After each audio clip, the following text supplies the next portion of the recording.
Well, good evening. It is election night in Oregon. We are tracking the key races right here on KGW Plus, including the biggest school bond in Portland history, nearly $2 billion. And tonight, the voters, including some of you, have weighed in. Catherine Cook's tracking reaction to the big measure that right now is on track to pass.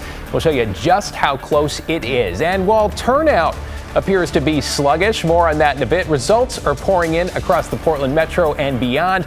Political analyst Annie Ellison with me at the desk, looking at the data and ready to share what story or stories all of it tells tonight. Thank you for joining us for this special election night edition. I'm David Molko with key results right now scrolling across the bottom of your screen. And let us begin with the most closely watched measure in the Portland metro, that $1.83 billion bond renewal for Oregon's biggest school district. The first batch of results showing this is on track to pass, with roughly 54% giving it a thumbs up, 46% saying no. A reminder, these are early and unofficial, though we estimate they represent about half the total ballots cast in the race. Let's bring in Catherine Cook at an election night watch party with supporters of the measure in Southeast Portland. Catherine, the school district already declaring victory here. What is the mood like right now? Boy, David, a lot of cautious optimism. People are excited and relieved. Supporters of this bond renewal campaigned hard, especially down the home stretch, saying they had to pass this for kids' sake. Still, they knew a lot of folks questioned this second bond, the renewal. They thought maybe people weren't going to pass it, saying this was too big of an ask and they weren't going to do it for a second time. With that in mind, this was the reaction of supporters as the first numbers came in.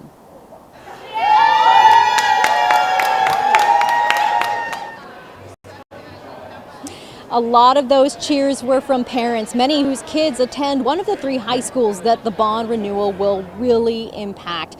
Most of the $1.83 billion will cover major rebuilds of Jefferson, Ida B. Wells, and Cleveland high schools. Last night, supporters rallied outside Cleveland for last-minute votes. They believe rebuilding these schools will create a safer and more comfortable learning environment for the kids and hopefully boost enrollment. Remember, PPS enrollment has dropped by around 11% since 2019. A good portion of funding will also go to seismic improvements at schools district-wide. We have critical needs in our buildings with our infrastructure. The remodel and redesign of our schools are extremely important. And it's also important that we address some of those failures, like the heating and cooling system, seismic upgrades. And so the passage of this bond means that that's the work that we're going to be able to do moving forward. And because this is a bond renewal, taxpayers within Portland Public Schools won't see a tax increase because of it. Right now, property owners are paying around $2.50 per $1,000 of assessed home value for the bond.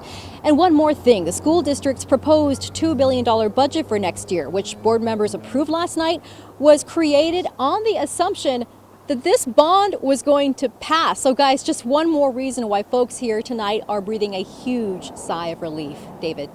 Yeah, 54% in favor as of the early count. Thanks, Catherine. Catherine Cook in Southeast Portland. We'll check in back with you a little bit later. Let's talk about the Portland Public School Board now, with 4 of 7 seats on the ballot. They represent districts, but the vote here is citywide in Zone 1.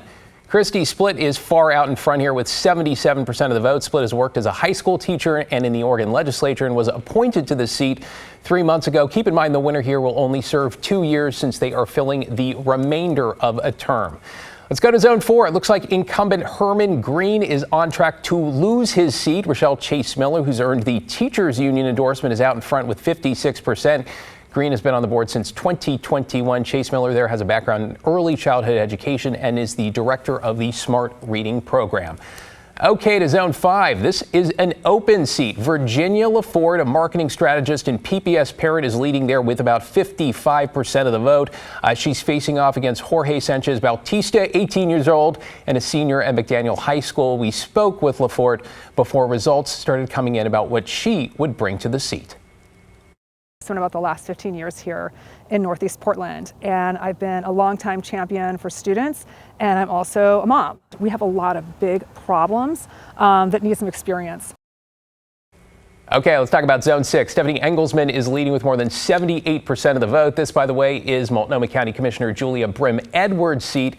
Engelsman, a public defender and PPS parent, and is also endorsed by the teachers union. Let's hop over to Beaverton now, where the district narrowly avoided a teachers strike earlier this year. We have 4 school board seats up there, 3 of them competitive. In Zone 1, Van Trong, far out in front, leading with 52% of the vote. Trong has been an educator and education consultant and got several high-profile endorsements there. Zone 2, it looks like board chair Karen Perez da Silva will hold on to her seat. You're looking at her leading with 68% right now. Da Silva served for 2 years as board chair. Before she taught in the Beaverton School District for 16 years. And finally to Zone 5, a bit of a closer race here with Aaron Hatch leading Syed Qasim by about 7 percentage points, give or take there. Hatch has served as a board member at the Arco Irish Spanish Immersion School for 5 years. Qasim there is a tech consultant.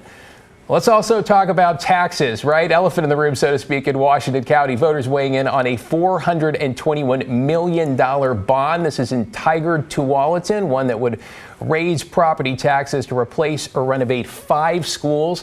This is a close one so far. It looks like just over 51% of voters there have rejected the measure. In other words, though, still too close to call. Okay, I want to bring in Annie Ellison now. She's a political analyst who works with Democratic candidates, including one of the candidates, winning candidates, I should say, or leading candidates in school board race. We'll talk about that tonight. It's great to have you here on a very different kind of election night. Yeah, absolutely. Well, let's start with that Portland Public School bond here. $1.83 billion with a B. The yeses leading with 54% to no 46. We're going to talk about the margins as well. This is as close as that measure has been, or a bond rather, in Portland Public Schools has been since it failed in 2011 at 51% saying no. So this is close. What do you make of it? Yeah, I mean, 54-46, don't get me wrong, that's healthy. The bond is going to pass. It's a lot less than in the margins it passed by in the past, right? In 2012, it passed with 66. In 2017, 66. 2021, 74. So the enthusiasm is down. And there you see where it failed in 2011. They redid it in 2012, which we thought might happen in this case too, but it looks like it's still on track here. Yeah, so I mean, I think it's the appetite for it has shrunk, but I think what you see here is, you know, Multnomah County, we'll grumble and complain about paying taxes, but we're compassionate, creative, you know, people who want to see our schools funded.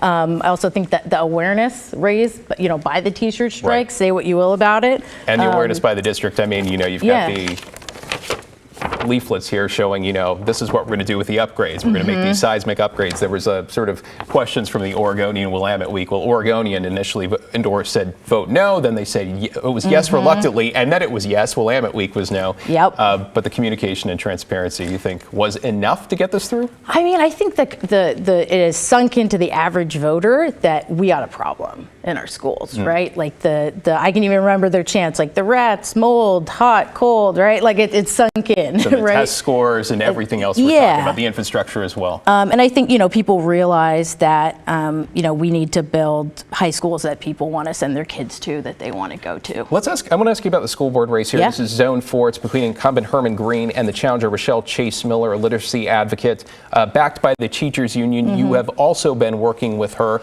I don't know if you would call this an upset. Right now, she's leading with 57% against 43%, the incumbent. What do you make of that? I mean, given that incumbents win 95% of the time, I'd call it a pretty big upset. You know, 57, that's a lot. That's a, you know, to me, if it's more than like 3 points, it's a shellacking. You know, this isn't close, is what I would say. That said, you know, how do you win a race? Raise money, raise votes, you know, do your diligence, do your homework. And, you know, from what I could see for Shell's campaign, you know, she was raising money, spending money, talking to voters, and there wasn't a ton coming out of Commissioner Green's campaign. And it probably didn't hurt that she was endorsed by the union. Correct, well, but yeah, it's money votes right? and press, right? They've spent money and sent out mail and told voters who to vote for. Hey, I want to ask you about taxes and sort of the appetite and the bigger trends too, but first I want to look at a couple other key results here. If we can run through these. I think we have Mount Hood Community College starting with that, if we can pull that up. Do we have that, folks? going to pull it up. There it is. Okay, so this is the community college bond measure for Mount Hood Community College. First in 50 years, I think, for that. And it looks like voters are poised to reject that again. I want to caution these are early numbers, about half the vote of total ballots cast, we think, is what's being represented here. So that's a no there. I think we have a few others. Forest Grove, Tiger Tualatin here on the other end. If we can just run through those. What are we looking at? Salem. So this is the levy for Parks and Rec, meant to help save some jobs there, avoid cuts at libraries, parks maintenance. This just reported in. It looks like the numbers have changed a bit, is on track to pass there. I think we have Forest Grove or Columbia County, if we go to those. So this is an interesting one because this was rejected twice by voters last year. The sheriff basically made a plea saying, if you don't pass this, we're going to have to close the jail and rent beds in other counties. So this looks like it's on track to pass. And I think the final one is a levy, a new bond measure in Washington County for Forest Grove to replace the police facility. Ooh, that there. is close. That's new. That's neck and neck there again. Too close to call there. It's sort of a mixed bag. The margin's really close. In Portland, you have Tiger Tualatin, voters there appearing to reject that levy, though that's close. Forest Grove, neck and neck. What does it say about, if anything, about voter appetite for renewing taxes or new taxes at this point?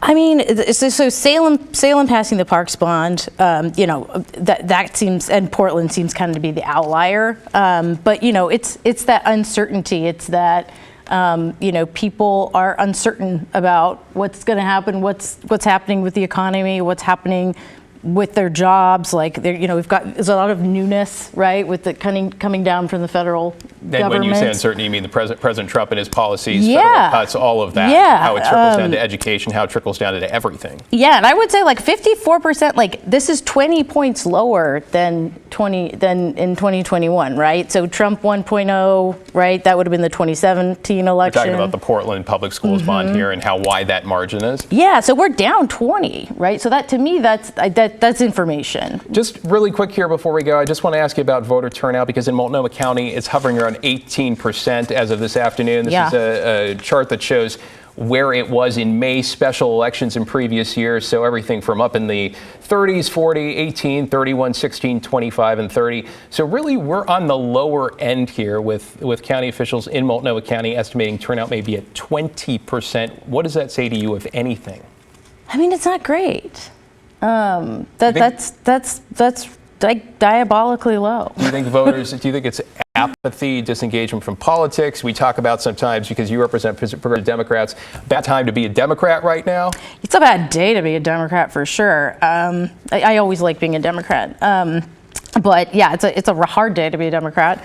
I think, Trump 1.0, it was like people, the first chance they got in 2017, it was like, what can I do? How can I fight this, right? So they, it was like, let's vote, let's use our voices. And Trump 2.0 now? Trump 2.0 is a lot more depressing, I think, for voters. So what I'm hearing from you is a lot more uncertainty, at least. A lot more uncertainty, and there just wasn't a ton to vote for, right? Like, we had this bond that, people were skeptical about, as you can see by the 20-point hit it took. Not a lot on the ballot, too. Not a lot on the ballot, and not a lot of people spending money. Got to leave it there. Annie Ellison, good to see you. We'll talk about it next year, right? Big race 2026 there. Appreciate it. Cheers, Thanks so much. David. Thank you. Hey, straight ahead on this special edition of KGW News, why Oregon's governor seems to be on board with diverting some of your kicker tax refunds to fighting wildfires.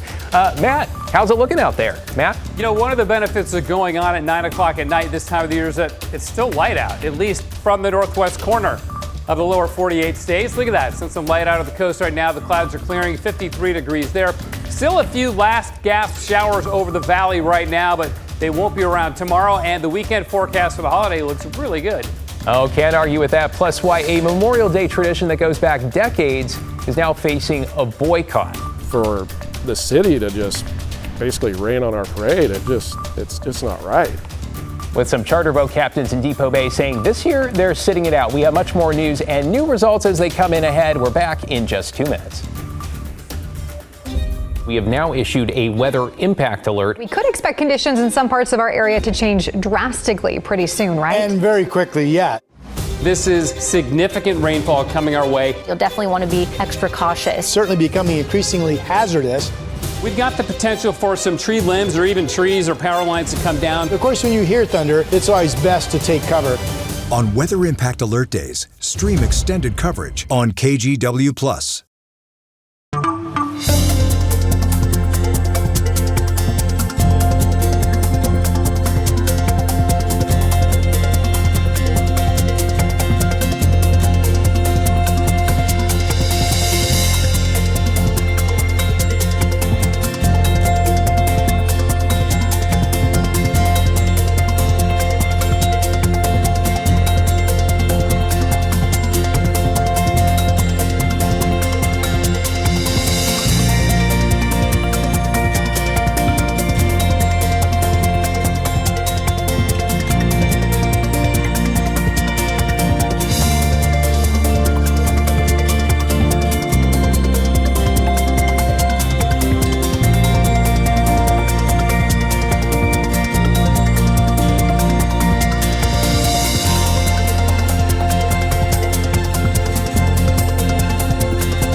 KGW's Evening News. Important stories to help you stay informed and keep your family safe. Thank you for joining us. I'm Christine Vidawanich. And I'm David Molko. Weather impact alerts to help you plan your week. We need to be extra careful with anything that can throw a spark. And a team of local journalists connected to our community. David Molko, Christine Vidawanich, and Matt Zaffino. Your Evening News team. Tonight on KGW.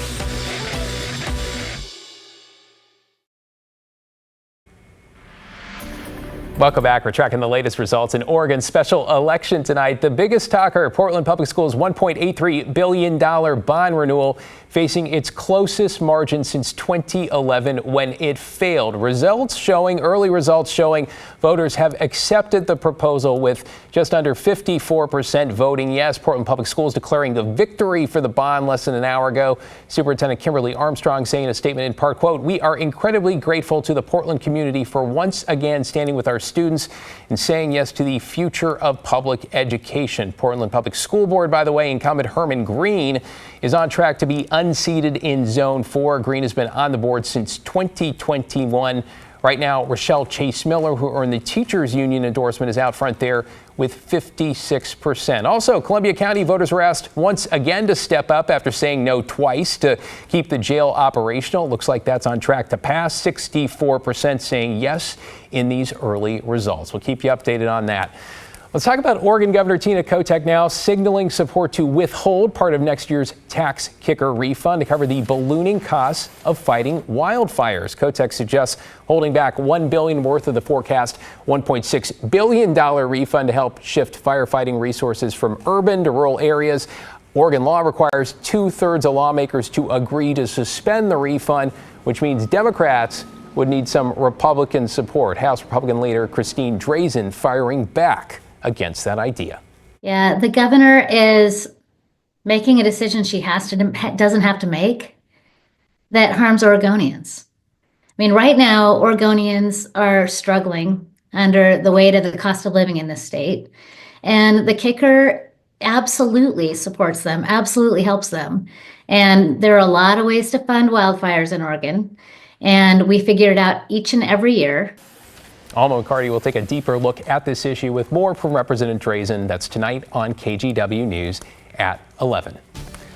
Okay, Matt, let's take a break from all that election news, talk about the weather. Memorial Day weekend, not that far away. It sounds like it's looking pretty good. It is looking really good. It's looking good outside right now, actually. Like I said earlier, one of the benefits of going out at this time of the night is at this time of the year, we get to see some clearing and it's still light out at the Oregon coast. Even though the sun has gone down, the light lingers. Beautiful scene, actually, from our Lincoln City sky cam. It's down to 53 degrees. It was just a really beautiful night. You look at these showers out here, at least they were showers. Notice how these cloud tops have all flattened out. That means that they've lost their vertical development. That's what they need to keep producing precipitation. The fact that they're flattening, they're going to thin out, pancake out, and be gone by morning. It should be a beautiful day. Meanwhile, in Portland, we're still fighting off a few showers. 57 degrees. There's rain over on the east side of town, and you can see it right here on Doppler radar from roughly I-205 eastward. We're getting rain out around Troutdale. It's not very heavy. And another shower up in Vancouver, again, mainly east of I-205, but it's there. It's going away, though. You can see up in the Cascades and the Gorge, a few sprinkles happening there.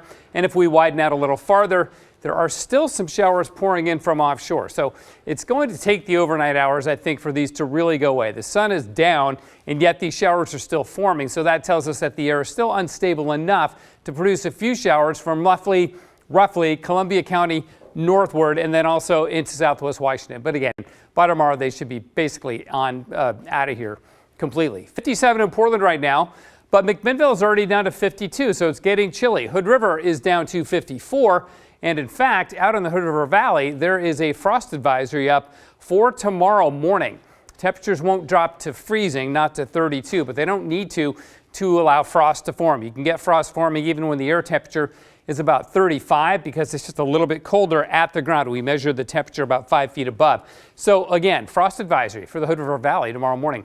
We'll drop to 46 in Portland, but by 2 o'clock we're up to 63. By 5 o'clock, 68. It'll be mostly sunny and it will be a warmer day than today compared to warmer day tomorrow compared to today.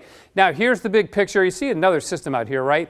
Doesn't take long for that to come in. We'll get sunshine tomorrow ahead of it, but that will bring us rain tomorrow night and into Thursday morning. Here it comes. There it is right over us around the commute time on Thursday morning. But after that goes away, I think we're dry on Friday now. Friday showers have dissipated, split north and south, and then we stay dry until Monday afternoon when showers and thunderstorms will begin to form up and over the Cascades. But a major shift in our pattern because it's going to get a lot warmer. 74 Saturday, 82 Sunday, and 77 on Monday, even with the clouds developing with those scattered showers and thunderstorms. So big, big difference. Our high today was 63, again, below average, 66 in the Dalles and Pendleton, and Medford the hot spot with that 69 today. Okay, outside right now, we've got some showers left over, but they'll be dissipating overnight, freezing level 6,600 feet. Tomorrow, mostly sunny. Should be a beautiful day. Highs in the upper 60s. We cool it off to 65 on Friday. That's after 69 on Thursday, even with a shower in the morning. And then Saturday, we are off to the races for the weekend in the 70s. We're in the 80s on Sunday. Monday still in the mid to upper 70s. And then Tuesday still in the 70s. Even if we get more showers, it looks like it's going to stay warm once we get warm this weekend. Oh, a lot of people are going to be happy with that 7-day. Appreciate it, Matt. Thanks so much. Let's get to your news headlines tonight. The principal of a private Catholic school in Northeast Portland has been fired weeks after a confrontation with a black family during which the principal called 911. This all has to do with their 4th grade son who was expelled by the school after the family says he was called a racial slur. And tonight, Libby Dowsett explains what new 911 audio reveals about the case. 911, what is the address of your emergency? Yes, I've got an emergency at 3240 Southeast 23rd. Parents at a school yelling and refusing to leave. Former Principal Teresa Rast calls 911 from the Madeline School March 31st. You can hear the voices in the background as Rast answers the operator's questions. Do you know what their names are? No. Okay, and are they white, black, Hispanic, Asian? Second one. Rast tells the operator she doesn't want to hang up. A few minutes later, she's heard interacting with the parents. And you want to nail me to a cross over and over and over again, and it's not productive. I'm right here advocating for your child who did come sit in my chair in my office and does trust me. And that's fine. Well, then he acts like he does. Well, he acts like he does. Talks to me all the time. So, oh my God. You can't hear the parents' voices clearly on the recording, but Kara Stoudemire Phillips and her husband Mike Phillips told us in person earlier this month they had rushed to the school to comfort their son after a racial slur may have been directed at him and to question how leadership was going to respond. They said they were met with defensiveness by then Principal Rast. We were just wanting answers. And she stated that, if we don't trust her, then we can take him out. He can go somewhere else. She yelled at us, if you don't trust me, then why do you even have him at the school? Why do you want him to have this terrible relationship with the school? Then why do you have him here? Well, I'm the one leading the pack here. Sorry. A few seconds later, I'm sorry, you have to be able to partner with Father B and I if you want to be at the school. Phillips telling KGW he questioned Principal Rast's motivation for calling police. If it was a threat, how come it's fine now? Mm-hmm. You did that because you could. Mm-hmm. You did that because you understood the ramifications of it to me. And it's not right. It's not fair. And it could have turned out very different. Portland police responded to the school but were told they were no longer needed. The couple's son was then expelled. The family told they needed to seek school elsewhere. Rast's attorney saying his client was reportedly put on leave for her own personal safety, now confirming she was fired. Libby Dowsett, KGW News. Developing tonight, a Jewish teacher has filed a lawsuit alleging discrimination by Portland Public Schools and the Teachers Union. The Conservative Freedom Foundation filed the suit on behalf of an unnamed high school teacher who joined the district in 2023. The suit alleges the teacher's rights were violated when pro-Palestinian lesson plan materials were distributed last year.